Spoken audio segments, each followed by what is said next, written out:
On behalf of Crosscheck Media and BizTalk Today TV, welcome everyone to the Money Path. I am your host, Todd Schoenberger. Joining me today is Jordan Blashek. He is the co-founder and chairman for Perimeter Group. Jordan, you recently said that the United States is on the brink of the biggest industrial build-out since World War II. What in terms does that mean as far as practically for, say, land or energy or even manufacturing capacity here in the country? Absolutely. Well, Todd, first, thank you so much for having me. This will be the most fun 20 minutes of your day. So I'm excited for this. I Uh, love it. so my view is that the world moves in these massive waves of innovation that transform the world. So, steam and steel transformed America in the 1900s, the internet in the 20th century. And today we have the biggest convergence of new innovation in 100 years. So you have AI, material science, autonomy, energy innovation, all converging at the same time. And so this new wave of innovation is massive. But the bottleneck for it is this industrial build out. AI is dependent on energy, critical minerals, infrastructure that needs to be upgraded. And that demand signal to the economy is just massive. It's why you're seeing such a rise in companies like NVIDIA, GE, Vernova, companies that are doing services for the electrical grid. All of these companies are taking off because this demand signal for the new innovation wave is just so massive. And so if you look at those bottlenecks, I think you're going to see over the next couple of years that those are going to be the best performing investments of the decade because this transformation of the industrial base is just so massive today. So speaking of the bottlenecks, and we can probably add in energy, even labor to that. Which one of the bottlenecks that you're tracking do you view as being the biggest threat to US AI competitiveness? I think the two that are most important are energy and critical minerals. So on the energy side, at the end of the day, the AI story is an energy story. To power compute, we just need massive amounts of new energy. The numbers are essentially we need to triple the amount of power over the next couple of years just to keep up with the pace of demand for AI. So if you think about that, that's like bringing on multiple new cities worth of power in the next couple of years. So if you look at that, there are a couple areas that are just primed to do very well because they are the bottleneck. Today, there's a massive backlog in just energy transformers, power transformers. So if you look at GE, they're the producers of this. There's a 5-year backlog for this. So you can imagine that given the demand and limited supply, that's going to do very well. So I think energy as kind of critical component to the AI revolution is vital. I think the other is critical minerals. So for the last 30 years, no one thought much of critical minerals as a business. It was arguably just a bad business to be in. Low margins, China's always going to outproduce us there. And we offshored the vast majority of mineral production and processing to Asia. So today, China controls 70% of lithium, 95% of rare earth processing. That gives them a stranglehold on that part of the economy, which we've seen over the last few months as they put export controls on rare earths in their trade war with us. So going forward, So that is the biggest risk. So, in your opinion, then, I mean, we're obviously going through a trade deal with China. I mean, do we have any other options though, or is that our only option when it comes to rare earth materials, having to cut a deal with China? In the short term, we should be cutting a deal, and I think it's part of this big, larger package of trade negotiation that's going on. And in the short term, there is a dependency there. They also are highly dependent on us in a lot more areas. So I think the leverage is on America's side in this negotiation. Over the medium term, I think there is a lot we can do. The two things that are immediately obvious are one, start building up our own processing capability. America does have a lot of its own rare earths. Rare earths are not that rare. What is rare is the processing capability. And so we can begin building up our own processing here or in our hemisphere. Um, the second is innovation. So, material science innovation, new extraction technologies, ways that allow us to get around rare earth processing are right around the corner. And there are a couple companies right now that are working on this. I think they're going to do phenomenal in the next few years because they entirely circumvent the Chinese stranglehold on rare earth processing. Okay. So let's turn the page to national security. Jordan, you're ex-military. Thank you for your service. Thank you. And I want to ask, how is, say, the Pentagon incorporating AI into some defense strategies? Well, there's an even bigger defense story going on right now, which is Okay. the complete transformation of how the Pentagon is going to do acquisitions going forward. Secretary Pete Hegseth made a massive announcement last week saying they're going to fundamentally change how they do business. They've consolidated a lot of the acquisition offices. Previously, they were called program executive offices. Now they're called program acquisition executives. So these new PAEs have been consolidated, given a lot more power, and they can issue money much more quickly, either through contracts or grants or loans. That is a whole new way of doing business, and they've stated that they're going to put commercial first as a priority. So they want companies that are serving large commercial markets and then doing defense. And the reason that's so important is it allows American companies to innovate more quickly. It allows new entrants into the space. The entire defense market has just gotten more innovative, more competitive as a result. And so that is a massive change in defense acquisition. It's going to totally revolutionize the way our military functions. And I think everybody who's been involved in the defense tech space has been waiting for something like this. So that's very exciting. As part of Yeah, that, and yeah, go ahead.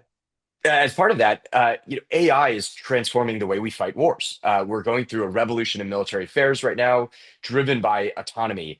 And you're seeing the rise of a whole new generation of companies that are putting AI first in their products. So, a company like Saronic that does maritime autonomous drones, another company called Overland AI that's doing the same thing on land. You have companies doing it in the air. And all of these are going to fundamentally transform the way we fight wars. So I think you're going to see the Pentagon moving increasingly towards autonomous, attritable weapon systems that just increase our speed and lethality on the battlefield.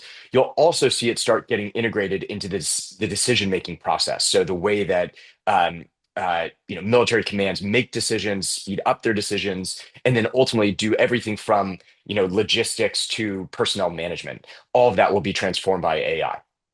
So, in your opinion, then, and going back to what you were speaking of with the Pentagon and looking at contracts, and I assume this would speed up that process because, historically speaking, when you go through that procurement process, especially at the government level, it can take some time. Are you suggesting that the Pentagon will be able to rapidly make moves when it comes to these acquisitions?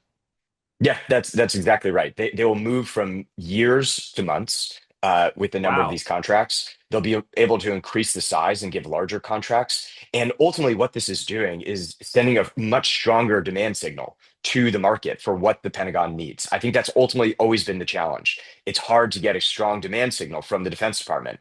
Today, it's going to be much easier going forward. And ultimately, that's what entrepreneurs, investors need. They need that demand signal to be able to underwrite what that future market looks like.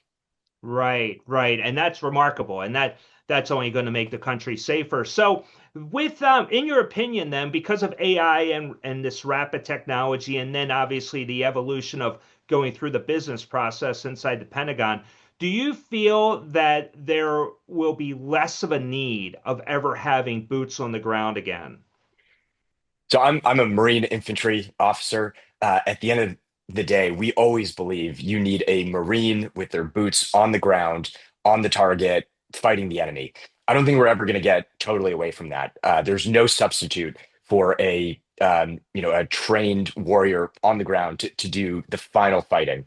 I do think that the shaft behind the tip of the spear. So if the Marine is the tip of the spear, the shaft behind it is going to get more autonomous, more technologically driven, and I think that will help. It'll definitely protect more lives on the battlefield. I think it'll make us more effective and capable, and ultimately give us better observational awareness, so we know what we're going into. I think that's ultimately what you're going to see, but I don't think you can ever take the human off the battlefield.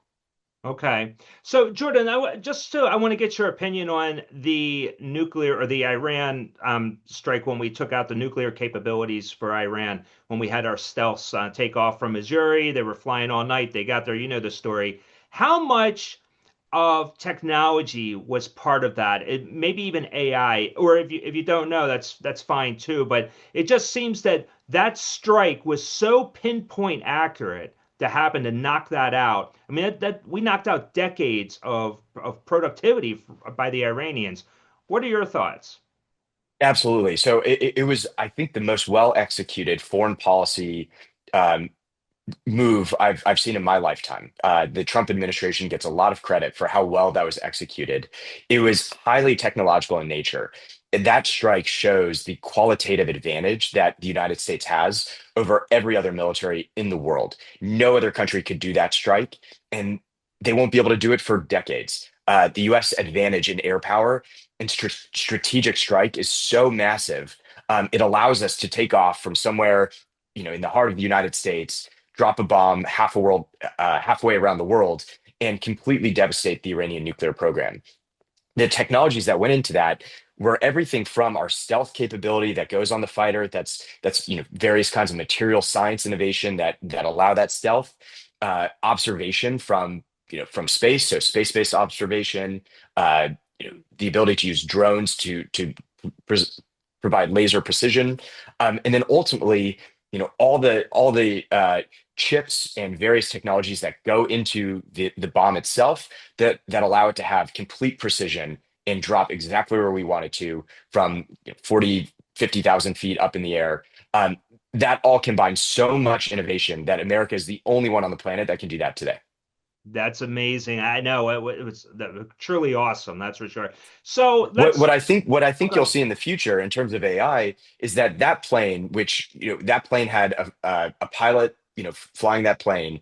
In the future, he might have one, two, or 10 co-pilots next to him that are AI driven. So both, that plane itself will have an AI co-pilot, and you might have a drone flying right alongside it that's completely AI driven. So in the future, I think that's how those kind of missions will get executed. Wow, that is truly amazing and a lot to look forward to. Hopefully, we don't have to go down that path, but it's good to know that we have it. So let's turn the page to Perimeter Group. So your role there, you guys are doing or handling or facilitating private equity deals when it comes to the defense side. Can you give the audience a little bit of background on Perimeter and maybe even discuss some potential opportunities that you have there? Absolutely. So Perimeter Group is a new investment firm that's laser focused on ensuring America's leadership in defense, national security, and industrial technologies. And our specific mission is to help bridge those companies into the public markets. Our core belief is that the American capital markets are the secret weapon of America's global strength. We have the most robust public equity market on the planet, and it gives an advantage to our companies. But we need more of those companies to ultimately go public, which I think benefits us just in terms of the broad build out of our industrial capability. But it also gives every American the chance to invest in these great technologies. So we want more companies going into the public market. I've spent my career at the frontier of innovation. So I run a venture capital fund. I get to see all these new technologies and companies as they emerge. And our view is that over the last 5 to 7 years, you've had a whole new generation of defense companies, deep tech companies, space companies that have been created that are now maturing to the point where they're ready to go public. So Perimeter Group helps provide the last mile financing using equity and debt to help these companies get ready to go public. And then ultimately, we provide vehicles for them to go into the public market through special purpose acquisition companies or advising them on their IPO process. So when you're talking to a company, is that the intent? You're saying, look, our objective for investing in your company is that you need to go public. Is that correct? Yeah, we make the case for why that might be the best pathway for their business. Ultimately, the public markets open up a lot of optionality for companies in terms of future financing and growth. So, historically, a lot of these defense companies or uh, uh, industrial technology companies as they take venture capital for their first kind of couple rounds, that venture capital is very expensive. The cost of capital there is very high. And ultimately, the view was, well, your only two options are get acquired by one of the legacy defense primes or get acquired by a PE fund. And our argument is actually today, with the robust capital markets, the demand for American innovation, and the increasing appreciation of defense in the public markets, that the public markets are now a better option for you to grow. By going public, you now open up the ability to issue convertible bonds, to use your stock in order to do acquisitions, to issue more stock, to do financings. And that allows these companies to grow in a healthier, more robust way while giving every American the opportunity to invest in them and support American defense. So will Perimeter only work with companies that are 100% United States where they are selling their products and or services, say, to the Pentagon? Or are you willing to look at companies that may sell to allies? For example, the recent news about the White House announcing that we will be selling fighter jets to the Saudis. Would that be a company? I know that's Lockheed Martin, but if that was a startup, would that be a company that you would shy away from?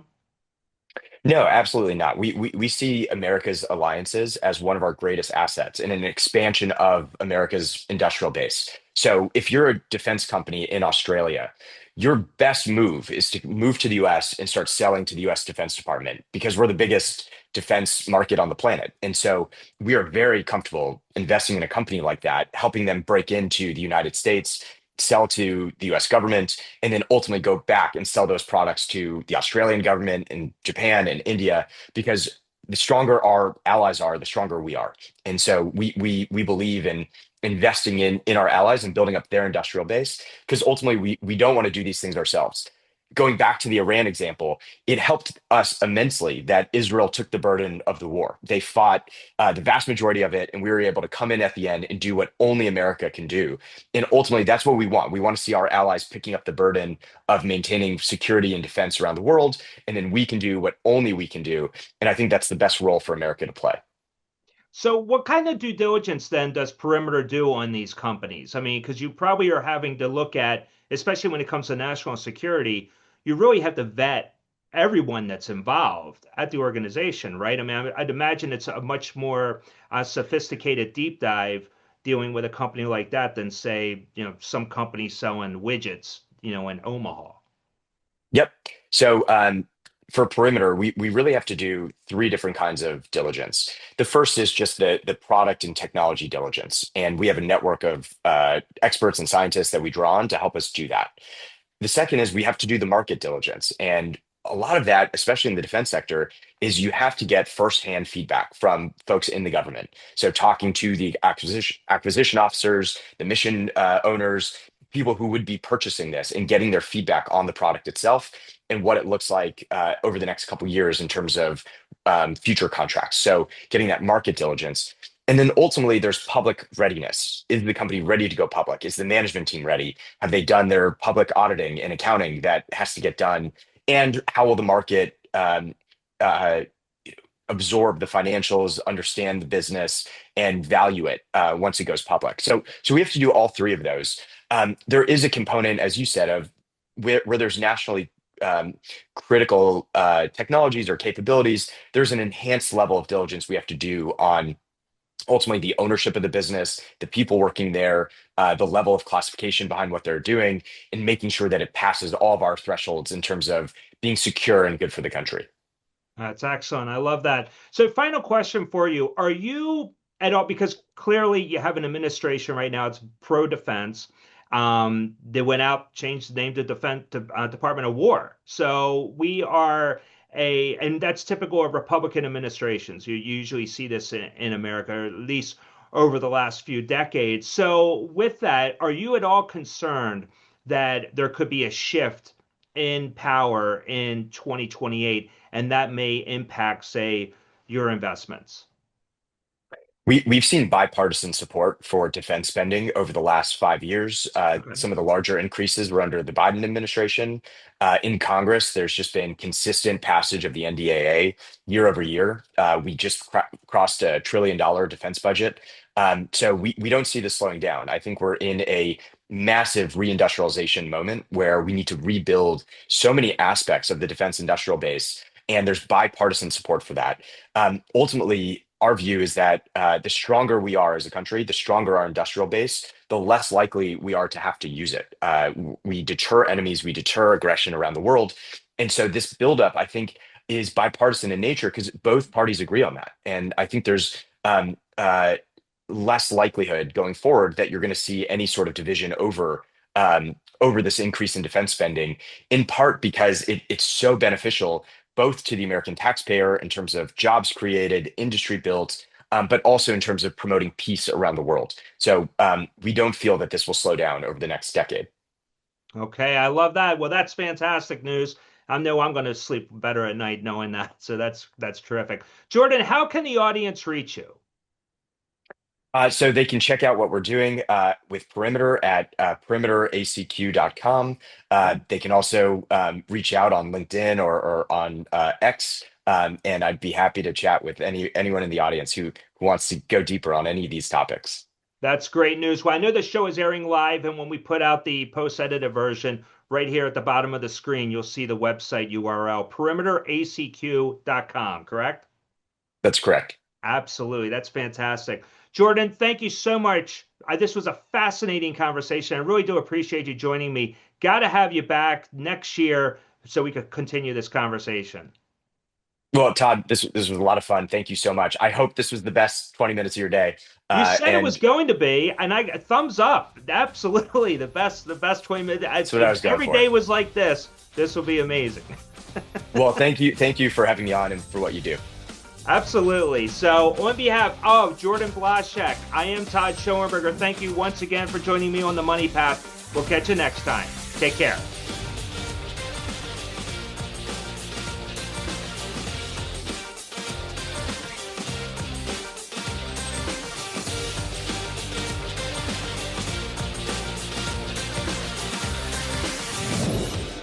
Access real-time data and intelligent analytics exactly when you need them. Get the right data at the right time. Learn more at quotemedia.com.